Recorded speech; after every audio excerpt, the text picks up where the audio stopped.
Big boss హౌస్లో family week ఉంటుందని అందరికీ తెలిసిందే. సో బిగ్ బాస్ 9 హౌస్లో కూడా ఫ్యామిలీ వీక్ స్టార్ట్ అయింది. అందులో భాగంగానే మొదటగా భరణి గారి కూతురు వచ్చింది. అయితే బిగ్ బాస్ భరణి గారి కూతుర్ని స్టోర్ రూమ్లో దాచాడు. సో బజార్ రాగానే రీతు డిమాండ్ స్టోర్ రూమ్కి వెళ్తారు. సో అక్కడ భరణి గారి కూతుర్ని చూసి షాక్ అవుతారు. భరణి గారు అని పిలవగానే భరణి పరిగెత్తుకుంటూ వస్తాడు. సో భరణి గారి కూతురు వాళ్ళ డాడీని హక్ చేసుకొని చాలా ఎమోషనల్ అవుతుంది. ఇక భరణి అలాగే తన కూతురు కాసేపు మాట్లాడుకున్నారు. నాన్న, అందరూ మిమ్మల్ని బాండింగ్స్ అంటూ పదే పదే అంటూ మిమ్మల్ని హట్ చేస్తున్నారు. వాళ్ళ మాటలు మీరేం పట్టించుకోకండి. మీరు మాతో ఉన్న వాతావరణం అలా ఉంటుంది కాబట్టి మీరు మమ్మల్ని వాళ్ళలో చూసుకుంటున్నారు. ఏది ఏమైనప్పటికీ మీ గేమ్ చాలా బాగుంది. ఇది లాస్ట్ క్యాప్టెన్సీ కాబట్టి మిమ్మల్ని క్యాప్టెన్గా చూడాలి అనుకుంటున్నామని చెప్పింది. దివ్యతో కొంచెం దూరంగా ఉండు, తనుజాతో ఉన్నా పర్వాలేదు అని చెప్పకుండానే హింట్ ఇచ్చింది. సరే, హౌస్లో ఉన్న వాళ్ళని పరిచయం చేస్తాను అని అంటాడు భరణి. ముందుగా సుమన్ గారిని పరిచయం చేస్తాడు. సుమన్ నాకు బాబాయ్ లాంటివారు అని చక్కగా మాట్లాడుతుంది. ఇక దివ్యాని కూడా హక్ చేసుకొని హాయ్ అని చెప్తుంది.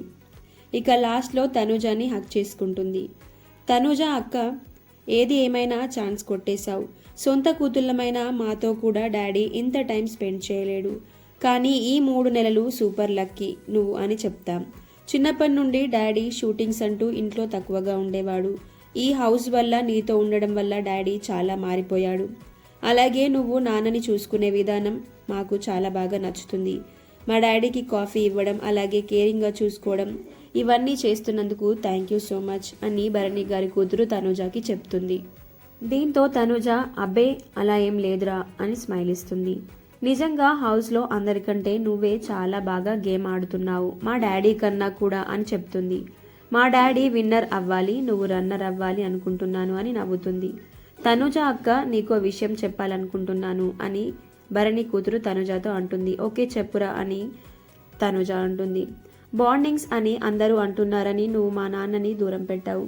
అసలు బాండింగ్స్ అనేవి ఎవరితో పడితే వాళ్ళతో కనెక్ట్ కావు, నా అనుకున్న వాళ్ళ మీదనే పెట్టుకోగలం.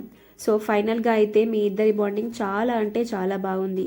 ఇక అది నువ్వే అర్థం చేసుకోవాలి అంటూ చెప్పింది.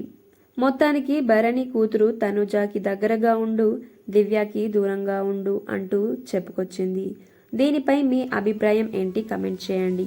ఈ ఇన్ఫర్మేషన్ గనక మీకు నచ్చినట్లయితే like, share, subscribe to our channel ఐఫ్యాక్ట్స్.